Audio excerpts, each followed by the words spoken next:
even though you're saying, hey, now I'm a real estate investor, doesn't mean you're not the other things that you were, right? It's like more of a, well, my word for the year is integrate, right? So you're integrating all these different personalities, or I wouldn't say personalities, but things that you like to do, right? So I am a real estate investor, I am an Air Force officer, I am a biochemist, and I'm an educator, like those four things. And that's why my word is integrate for the year. Like I'm working on integrating all those together. So even though you say that you're rebranding yourself as a real estate investor, you're still those other things. And so it's important also to not lose touch with those other sides of who you are.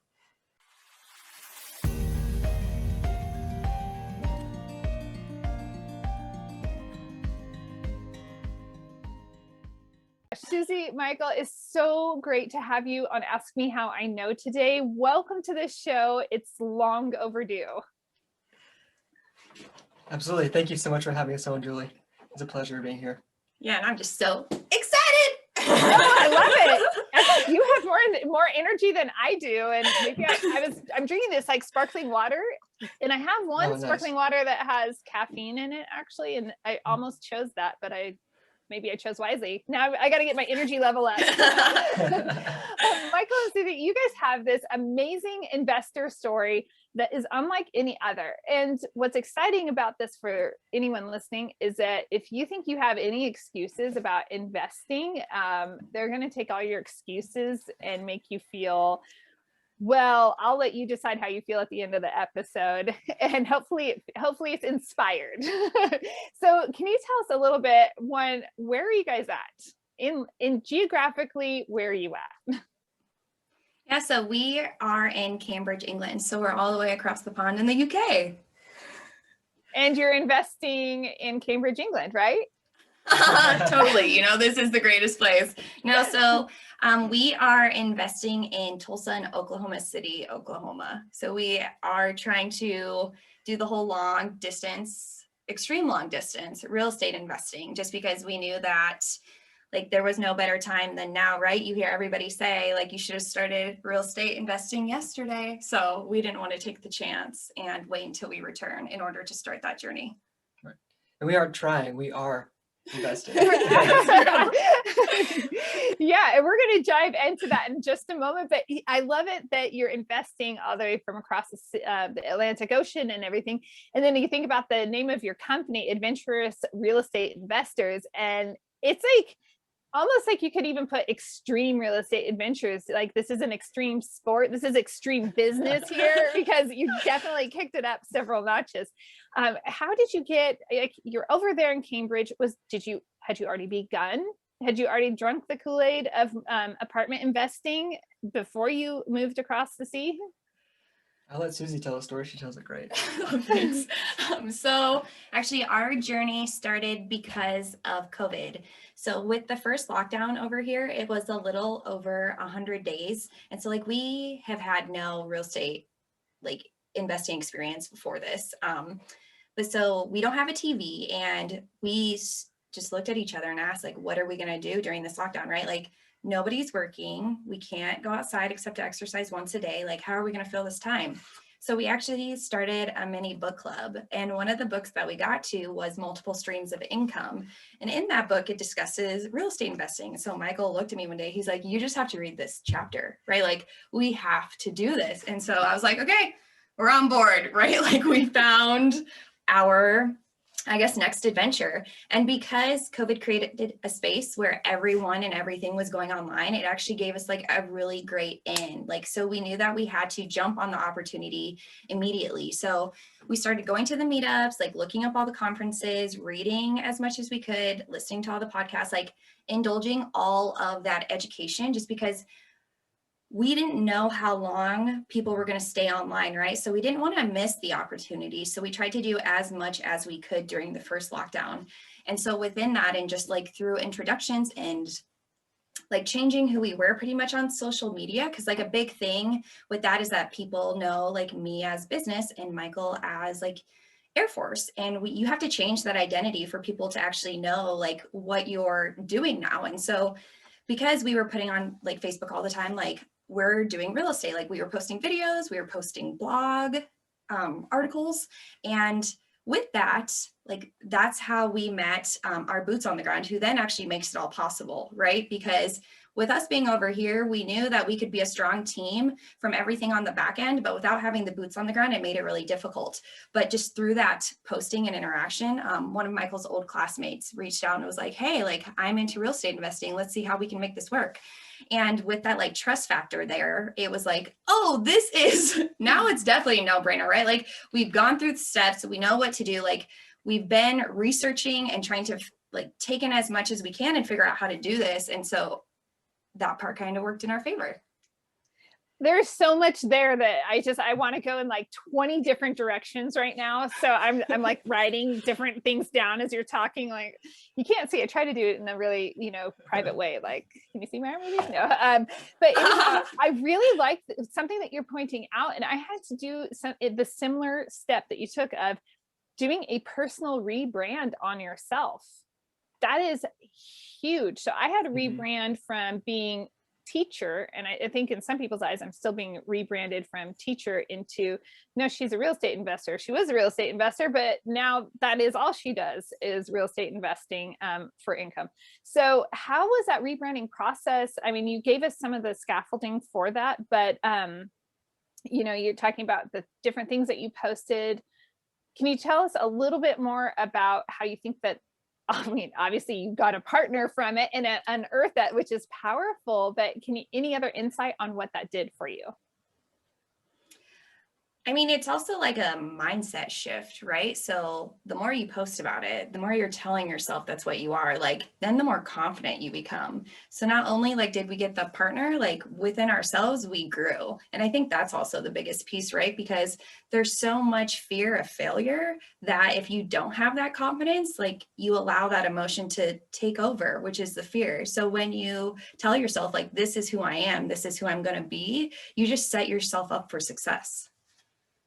Absolutely. And I just want to piggyback on that a little bit. Like, even though you're saying, hey, now I'm a real estate investor, doesn't mean you're not the other things that you were, right?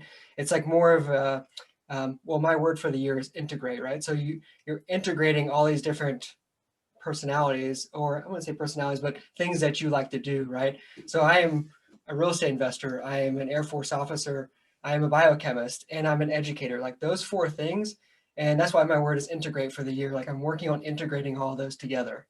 So even though you say that you're rebranding yourself as a real estate investor, you're still those other things. And so it's important also to not lose touch with those other sides of who you are. I appreciate that. That's really actually part of the grounding, bring it back to earth also, is that, any single thing doesn't define who we are or the outcome in our life, but being able to draw upon all of those, like we're the hub and all of those things are the spokes coming off. We're the center of it. Great way to tie that in. Now, you mentioned that there is already trust with this partner because, hey, you went to school with him, you know him, you like him, you trust him, you allowed yourself to be friends on the book face. So, I mean, there you go. So, but let's talk about partnerships. That seemed to be an easy shoe in, but what are your other thoughts on partnering up with people? Yeah, so having our boots on the ground, like Suzy had mentioned, that's somebody that I knew, like I've known for like 16 years now. We went through basic training together from the Air Force. So like we're literally sweating, bleeding, whatever, during Air Force training. I remember specifically a point where, his feet are underneath my chest as we're doing push-ups for like an hour straight, right? So like literally we're like bonded that way, right? So like that's why I knew I trusted this guy completely. And so when he reached out to me, we rekindled our friendship on a deeper level, and especially focusing on real estate, we knew that we could trust him. When it came to our other partners as well, I think it came more to a credibility thing. So we developed a mentor, an organic mentorship, just through networking and things like that. I met somebody, we built a relationship. I continued to build that relationship, via emails and things like that over several weeks and over a month. And then, after building that relationship, then we asked, hey, would you mind like you being a part of a GP? Would you mind looking over my underwriting and things like that? We need somebody with your credibility because that's somebody I aspired to be. and I wanted to be. That's why I wanted to keep in contact with him. And then, it was just a blessing that he was able to say, yeah, absolutely. I'm looking forward to giving back to you as well. As you're looking up, walking up the steps, right, you're also reaching down and pulling the people up with you, right? So he knew that, and he's just an awesome member of our team.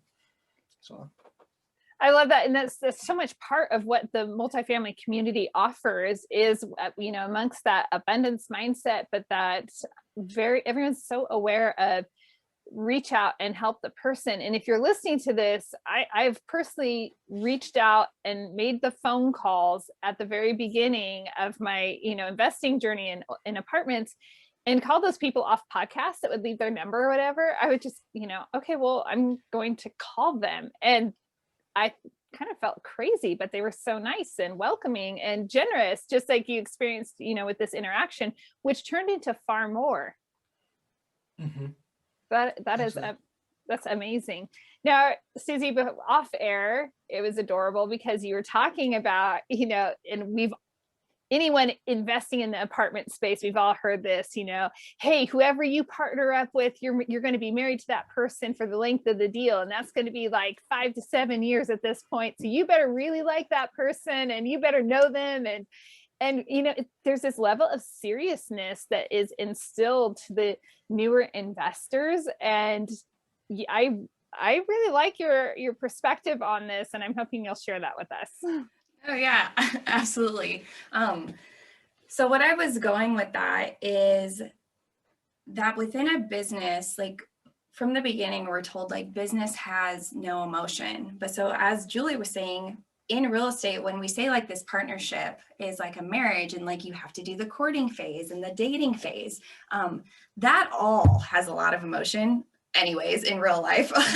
But so then that brings emotion into the partnership, which then brings emotion into the business. So I'm wondering like how people like tie in that vulnerability to be able to like be open and honest, like to their core, in order to success or be as successful as they can, right? Because if we're going to be vulnerable in a marriage, like, because that's who you're with, like till the end of time, right? Like you want to be exposed, and you want to make sure that that other person knows you, because when you're like, when you have that realness, you, I guess, work off each other. And it's not necessarily like a constant, like, what do I need to do next? Where do we need to go here, right? It's like, oh, I know what's happening now, and I can like do my part in order to make this other person succeed and for us to succeed as a whole.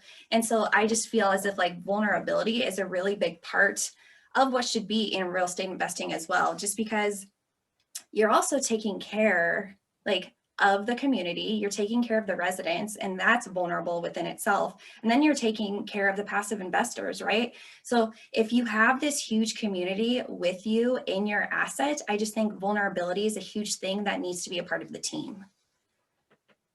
I love it. Michael, do you have anything you want to add on to that?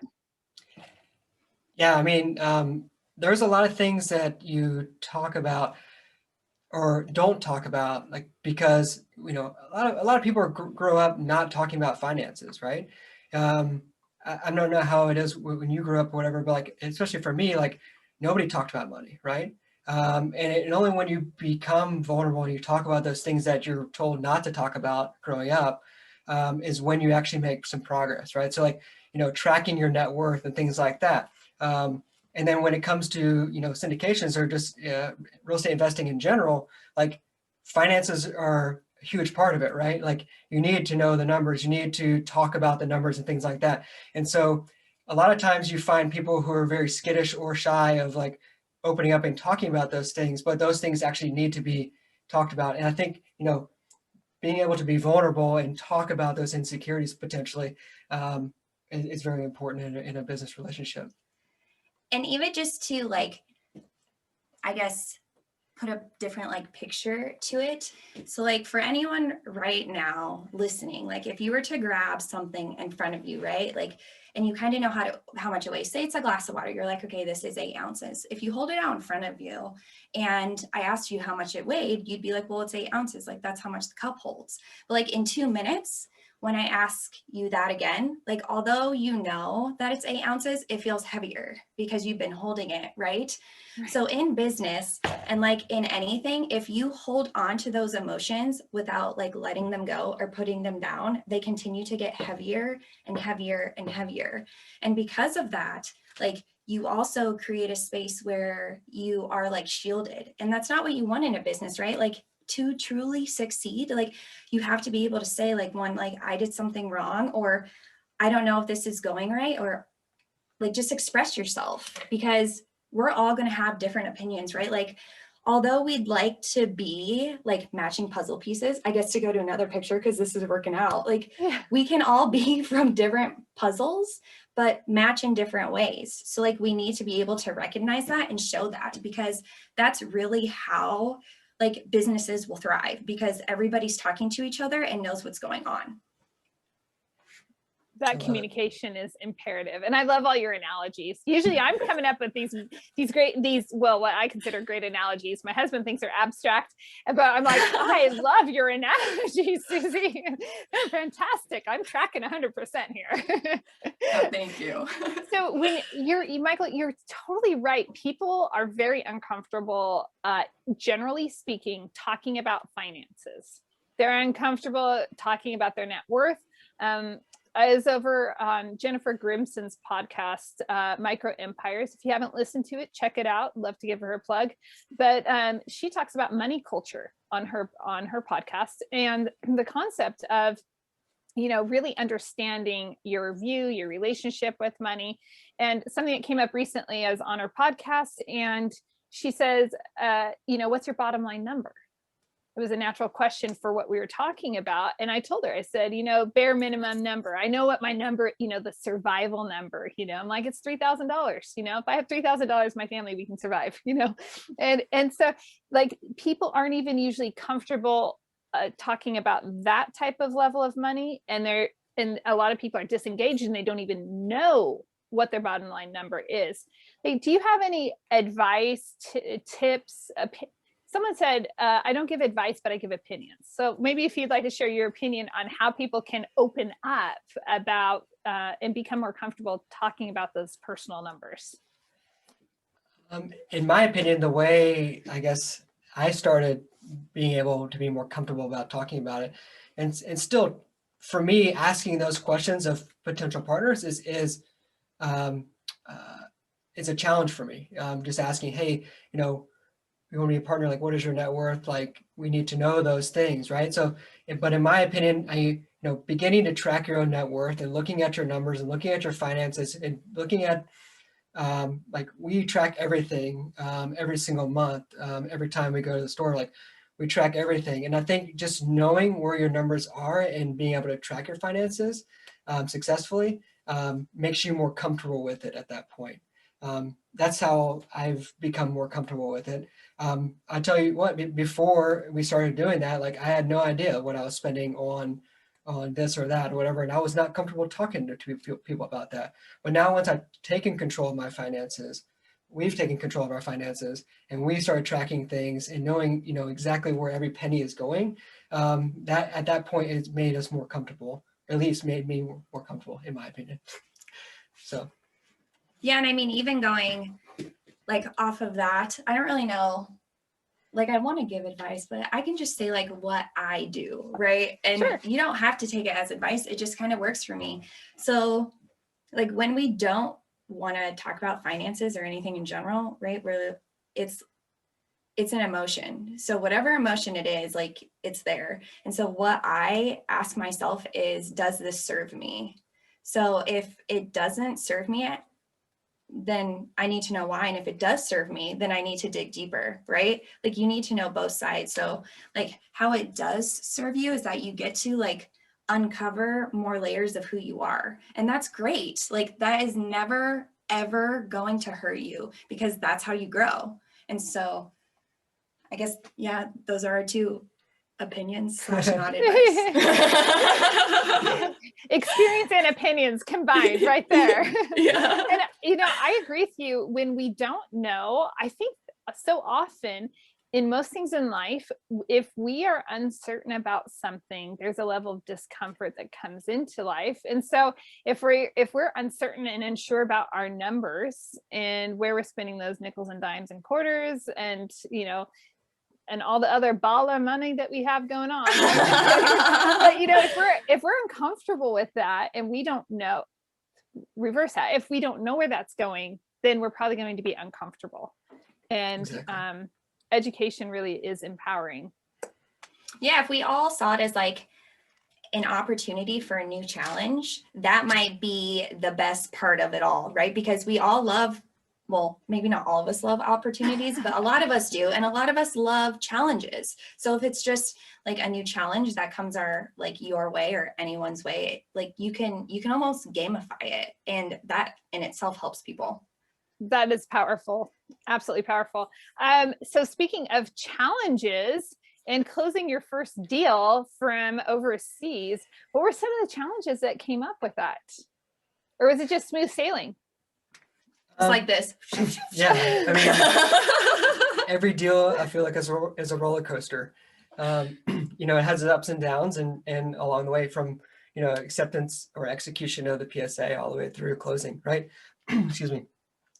With that, there were some peaks and valleys for sure that we had to get through in multiple different aspects. So one of the challenges was, dealing with even though we had somebody on our team who has purchased multiple assets before, has years of experience, it was a learning experience for him as well.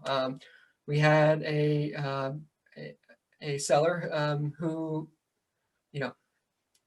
was very difficult in some aspects. So that was a challenge for us, like trying to communicate in a way that was very effective was a challenge without being like, this should be something that we get, no matter what. We don't need to talk about why we need the resident ledgers, right? Just things like that. Those things should just convey, right, with the property. So, I mean, things like that we had, and now we know going forward. So that's, we have a laundry, we're doing a whole hot wash, basically going through everything from start all the way to LOI, all the way to closing, and writing down our lessons learned with that. And, some of the things is, hey, for next LOI that we submit, we're going to ask for 50 things, right? And then that, it's ridiculous and it's not going to be accepted, but it gives the seller an opportunity to look over the LOI and just cross off a bunch of things, and allows them, him or her, to think that they are winning, right, with you. And so even though the price might not change, right, they've scratched off like 15 different items that they're not going to give you when you actually execute the PSA, but it provides them an opportunity or the feeling that they're winning or beating you, right? So that's one of the things that we learned from this property that we're going to use in the next property for sure. The other thing, I guess, moving forward through the acquisition timeline, it was the capital raise, right? Since it was our first capital raise and we're raising $1.75 million, right? We had the webinar, and right after the webinar, like within 24 hours, we had $1 million. And we're like, awesome, this is going great. And then crickets for like days, right? Nothing. And Suzy and I literally did not sleep for a week, right? And because we were, every waking moment we had, we were on the phone following up. And what we came to realize is that, investors are busy people, like they have lives too, especially during the holidays, right? We're raising money during the holidays. So like we didn't put two and two together. Like, this is the most important thing happening in our life right now. Why is this not the most important thing happening in everybody else's life? And they don't care, like, whatever, they take my money, invest it, whatever, but you have to follow up, right? And but just coming to the realization after the fact that, hey, these people, they have very busy lives, especially they're accredited investors, right? And they have extremely busy lives sometimes. And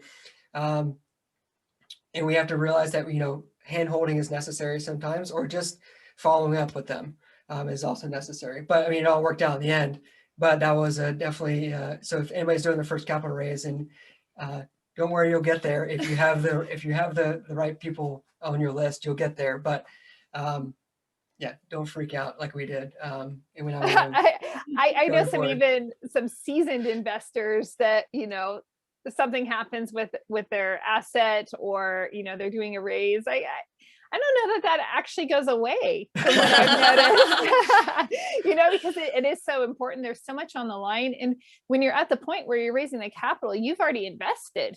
You already have, you know, you might have some money that's already hard, and you, there are a lot of circumstances involved at that point.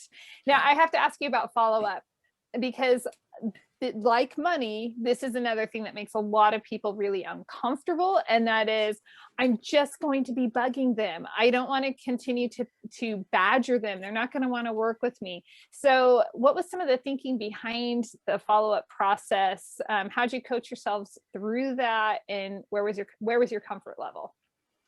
Yeah, so for me personally, like, because we had our webinar on a Thursday, and I didn't want to reach out till like Monday, because like Saturday and Sunday are like very sacred days for individuals, and especially for people with families. So I think that for me, I had to like continue to remind myself, you know, because I really did want to reach out. But then once I did start reaching out, I think just for one like individual I felt more comfortable with, I said like, hey, will you let me know if I'm being a bother? Because if like this is already on your calendar and you know when you're going to do it, like that's fine. I just need a little confidence boost, you know? And he actually said, honest? Were you that vulnerable? Yeah. Oh yeah, because I didn't know. And he said like, no, I actually really like the follow-up. Will you continue to do it? I'm like, yes, you know? So that one worked out in my favor. But then for other people, it would get to the point where like they said they were super interested, right? Like they said that multiple times. They created like, an account on the investor portal. Thank you. But then I would reach out and I would hear nothing. And because I am just a person who like wants to know like yes or no on both ends, like I also like telling people yes or no. So like not even hear a yes or no, I think that was more difficult than wondering if I was a bother, because then you go into a whole different cycle, right? Like, what did I do wrong? What can I do better? Like, is this the fear of rejection that nobody wants to feel? And so I think it was just that balance of knowing that if people don't respond, that's not in my control. And if people do respond and either don't tell me that I'm a bother or do tell me to follow up, like that is, I just have to go along with that. And so I guess that's what helped with my comfort level personally. Yeah, absolutely. That is super helpful. How about other lessons learned? So there's one that I can definitely touch on. So with like this being our first raise, I mean, like a natural conversation with anyone who wants to partner with you, you know, is like, how much do you think you can raise? Because you can't just, I mean, I know everybody wants their first deal, everybody wants their 100th deal, right? Like that's how we reach our why, but you like just have to have that standing behind you. And so when somebody says a number, I think instead of just taking that number for what it is, like we need to dig deeper, right? And I don't want to like say have an interview, but like, oh, why do you think you have that many? You know, if you're also like new like us, like can you kind of explain to me a little bit, like have you talked to your investors about having the money out for 5 to 7 years? Like, are you talking to them about multifamily investing at all? Like, we all know that there are people in our lives who have money, but that does not mean, you know, that they're going to invest. So I would just say digging deeper, because we had gotten in the situation where that had happened, where a partner just thought that they could bring more than what they could actually bring. And so that was like a sticker shock. But then again, it's like, okay, well, what now? How are we going to get past this in order to succeed, right? But so just having those conversations at the very beginning, I think are very important, because if you're talking to 20 to 25 people a week, you know, and you're constantly showing at meetups and you're there, like those investors do like know you and trust you by that time. But if you're like just doing, I don't know, 1 a week, 2 a week? Like, how do you actually know that these people remember who you are? Because that's a big thing too, right? Like, once you have these calls, are you interacting with them on social media afterwards, as in like passive investors? Are you like, do you remember anything from their call? So I think it's just like digging deeper again too on who all your partners are, because a lot of, I don't want to say it's like surface level, because it's not. I mean, you do get to know people, like we were talking about earlier. It ends up being a marriage, but there's like, it's just, you just have to go dig deep, and that's totally okay, because that's a part of it too.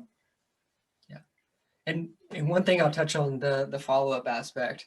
One thing that we did when I followed up, we were following up with, if it was an email that we were following up with, hey, you put a little personal touch in the email, right?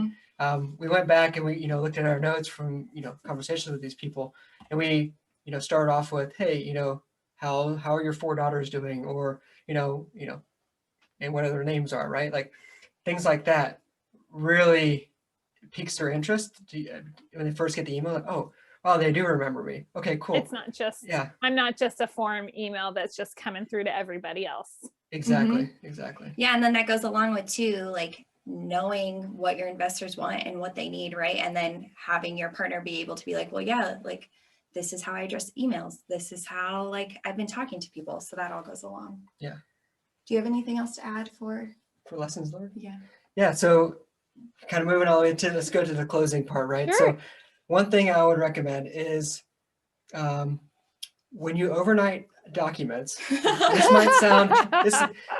might sound trivial, but I kid you not. When you overnight documents, make sure that the person who sends you the FedEx label or whatever shipping label doesn't send everybody the same label. Number one. Number two, Number two, make sure that you actually follow up and track your documents, that they arrive the next day, right? And then not only track them, but also follow up with the person who receives them, right? Or is supposed to receive them. These are very trivial things, but often overlooked, I feel like. So yeah, make sure you have the right shipping label, make sure you track your documents, and then make sure you follow up with the person who is actually supposed to receive them. We were supposed to close on a Friday, but because of the weather in Texas, it was like during that whole weird Texas weather thing. UPS, FedEx, and USPS were all shut down for like a couple of days. Anyways, we're going to push to Monday. Well, Suzy and I and some other partners had already signed our documents and shipped them overnight. We checked on Monday, and they had arrived. Well, one was stuck in Atlanta, which I should have checked earlier, but it was stuck in Atlanta. The other one had arrived. We reached out. Hey, we haven't got our documents. Okay, crap. Well, we didn't find out till like 5 p.m. the day prior to actual closing date. But luckily, we got there before 6 a.m. or 6 p.m. Sorry, and we were able to sign everything again and then ship it overnight, and they arrived. But yeah, just to save you some heartache and some pain, yeah, just track your documents and make sure you do a follow-up with somebody to make sure that they receive them. So. That right there is a true ask me how I know. Right? I like that. I really like that you guys have been able to take all of your, previous experience in life and business and just your savvy, and in a very short period of time, you're able to tackle this and just completely, get that ball going. And it's just traveling down the lane so fast. It's so exciting. So what's next? So our goal this year is to, we want to close on 3 more properties. So 4 total this year. 2 as co-sponsors and another as a lead. We were leads on this one we just closed on. So we're looking to be leads on at least 1 more this year. Not right now, but in a little bit, I want to spend some time. I want to spend a lot of time actually, focusing on asset management now that we've transitioned to that role, and make sure that, we're getting the returns that we've projected to our investors. With that though, we have a lot of investors who are very eager to invest again. And so we're looking to potentially co-sponsor on some deals as well this year. So 3 more deals this year, hopefully over 100 units is what we're looking for. And then we'd like to, our big hairy goal this year is to raise $5 million by the end of the year. So nice. That is so awesome. So I have to, I ask this question often of people just in private conversations. I don't know if I've ever asked it on the show actually, but that is, are you into units or cash flow? That's a good question. So cash flow is king, right? But the number of units also has to make sense, right? There is the reason why I say 100 units is like that is like the most efficient, or like 100 to 120 is like the most efficient because you have on-site manager, on-site maintenance. Yes, we just closed on an 88 unit and we have on-site manager and on-site maintenance. The property is almost a little too small to support that. However, we like the aspect of having somebody on site, both maintenance and manager all the time, Monday through Friday, whatever, and available whenever. Yep. The reason is, we wrote a business plan. We want to make sure that that business plan is carried out every single day, right? Not when the property manager is going to look at that property or going to lease that property or something like that. When you get smaller than like 70 units, when you have a floater or whatever, it becomes a challenge to actually carry out your business plan. So that's why units doesn't really matter. Cash flow is king, but to a certain degree, right? Like we want something that can support on-site manager and on-site maintenance. That makes sense. No, for me, I mean, it makes total sense, and there's a lot. Well, and that also comes into a level of being able to be passive as well. So, as an asset manager, you're able to, just oversee what's taking place on site and everything versus, might require a little bit more, intention. So that is fantastic. Yeah. Now I have one final question as we have to start wrapping up. I cannot believe it. Every time the episodes just like fly by and I'm like, why? We need more time. But I'm sure if I were listening to this podcast episode, I'd say, oh my gosh, here's this awesome couple working together. They're a couple. Wait, they're a couple. How does this work?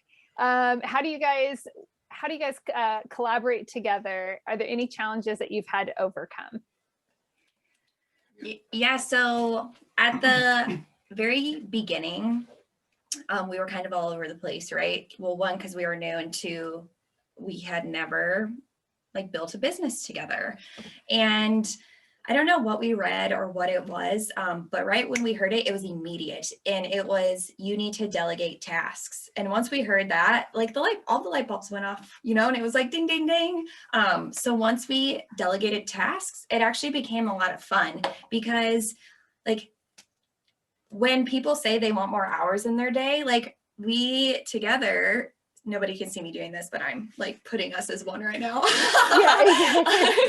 But we doubled our hours, right? Because while we're both working inside the business at the same time, that's exactly what it is. We just had to make sure that we understood who was doing what and when. And the great thing about that though, is that there's also a blend. So if I need help one day, Michael knows what to do. And if he needs help one day, I know exactly how to help in his direction, just because we've also had that conversation. So actually working as a couple for us has worked out really well, and it's made us much closer, which I personally love. That is so awesome. Go for it, Michael. I was just gonna say from the very beginning, or not from the very beginning, but fairly early on, like Suzy said, we came to the realization that we needed to split up tasks and take on different roles. And so I've taken on the underwriting, the acquisition side of things and the broker relations, while Suzy's taken on the investor relations and marketing side of things, writing our blog content and stuff like that. And so instead of having to wear all of those hats at once, we can split it and we can do twice as much work for us, which is awesome. It's really worked out to our advantage, I think. So that is so cool. And it's really cool. I've had one other couple on, and in a very similar vein, very complimentary. So congratulations on that. Is there anything that we haven't touched on that you're like, oh shoot, I really want people to know this is your opportunity to get final words in? One little nugget I want to leave for your listeners is that and this has to do with investor relations, right? We actually this is a cool thing that we did this year for our investors, is we took the time to make personalized videos for each one of our investors. And then at time of closing, we sent each one of those out. And so not only, we following up with like a card and a gift and things like that, but also having a personalized video, thanking them and things like that. I think that really, and I think we had some feedback so far from one of the investors. What did she say? Oh, she had just mentioned that like she's so glad that she ended up investing with us just because of like everything that we've been able to show her. And like I've had a lot of outside conversations like with her, I mean, along with like very mindset in depth, like how people are feeling and everything. But even like the point of like putting yourself on a video is very scary for people, right? And to do that and like make it personalized over and over and over, it just makes a huge difference. So I mean, even like for anyone out there who like is an aspiring investor, is an investor now, just know that like those videos mean so much more than you could ever imagine, and it's really impactful. Absolutely. That is super huge. And like you're saying, I always tell people everything's going the direction of video. So just get comfortable with video right now, and nobody cares about your nose or the zit on your forehead or whatever it is that you're self-conscious about. Nobody else cares about it. Oh my goodness. What is the best way for anyone who wants to get in touch and follow what you're doing throughout the year and over the coming years? What's the best way for people to reach out to you? Yeah, thanks for asking, Julie. I appreciate that. So Suzy and I have actually unlocked 4 powerful ways to generate passive income from anywhere in the world. And we want to share those with your audience. So to claim your free step-by-step guide, go to adventurousrei.com/guide to pick that up, and you'll be able to find us there. That is fantastic. Thank you so much for joining us on Ask Me How I Know. Thank you, Julie. It was a pleasure. Yeah, it was wonderful. Thank you so much. And to my awesome audience, remember, go and find your freedom. Thanks so much for joining me for another episode of Ask Me How I Know. This episode was brought to you by 3 Keys Investments. They are dedicated to helping people like you, you, my awesome listeners, develop passive income and legacy wealth through multifamily investing. Feel free to check out their website, 3keysinvestments.com, to see if there is an offering that will help your portfolio grow and meet all of your needs. If you haven't already rated, reviewed, subscribed, liked, all of those bells and whistles, I would be absolutely honored if you would do that for Ask Me How I Know. Thanks again, and go make it a great day.